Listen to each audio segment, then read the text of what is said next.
warahmatullahi wabarakatuh. Perkenalkan, nama saya Reneka Safitri dengan NIM 2102556 dan rekan saya Farah Istiqomah dengan NIM 2100731. Di sini kami berdua akan membuat video tentang manajemen pergudangan untuk memenuhi tugas UTS kami untuk matkul manajemen pergudangan. Nah, yang pertama itu materinya ada pengertian dan tujuan dari gudang itu sendiri. Terus yang kedua itu ada prinsip dari gudang, dan yang ketiga itu ada tipe dari gudang. Selanjutnya adalah ada tugas dari manajer gudang, ada alur penerimaan barang dalam gudang, terus ada tipe-tipe barang dalam gudang, dan yang terakhir adalah analisa barang dalam gudang.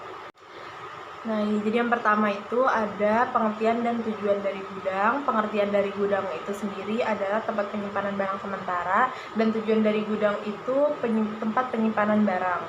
Selanjutnya adalah tanggung jawab dan tugas dari manajer gudang. Yang pertama adalah mengawasi operasi penerimaan barang, pergudangan, dan distribusi. Lalu selanjutnya ada menerapkan kebijakan dari prosedur operasional. Selanjutnya ada melaksanakan dan mengawasi operasi keamanan. Nah, untuk yang selanjutnya itu ada prinsip dari gudang. Prinsip dari gudang itu yang pertama ada speed. Speed itu kecepatan. Apa sih maksudnya dari speed ini? Maksudnya adalah kecepatan penyampaian barang ke pasar. Lalu selanjutnya itu ada efisiensi. Efisiensi ini adalah efisiensi rantai pasok yang harus dicek secara berkala dan berkelanjutan. Lalu selanjutnya itu adalah effectiveness. Effectiveness itu adalah efektivitas yang maksudnya adalah bagaimana cara agar si pengguna atau konsumen mendapatkan barang dengan mudah. Lalu selanjutnya itu ada reliability. Reliability itu adalah keandalan informasi, komunikasi, dan eksekusi agar semua fungsi berjalan dengan baik.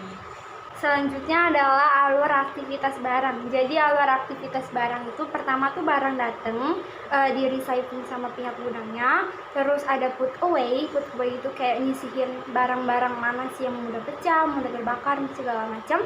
Lalu ada storage, penyimpanan barang di tempat-tempat masing-masing tempat penyimpanannya.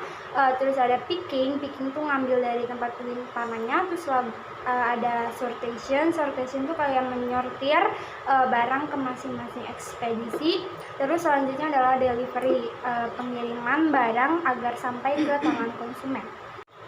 Selanjutnya itu ada tipe-tipe dari gudang. Tipe-tipe dari gudang itu ada 3. Yang pertama itu ada private warehouse. Private warehouse ini adalah gudang yang dimiliki oleh perusahaan itu sendiri. Lalu selanjutnya ini ada public warehouse. Public warehouse ini adalah perusahaan menyewakan gudang untuk perusahaan lain. Lalu selanjutnya itu ada kontrak warehouse.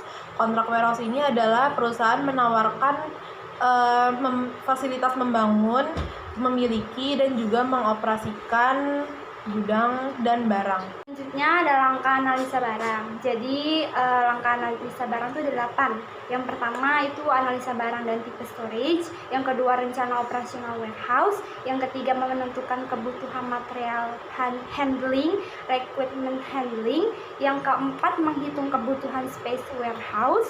Yang kelima membuat list kebutuhan infrastruktur warehouse. Yang keenam membuat layout warehouse. Yang ketujuh menganalisa kebutuhan personel. Yang kedelapan adalah proyeksi biaya gudang. Selanjutnya adalah tipe barang dalam gudang. Tipe barang dalam gudang itu ada 3. Yang pertama ada solid. Solid itu kayak contohnya bahan bangunan dan konstruksi seperti kayu, kaca, tembaga, baja, pipa, dan lain-lain. Terus yang kedua itu ada liquid. Liquid itu bahan bakar atau pelumas.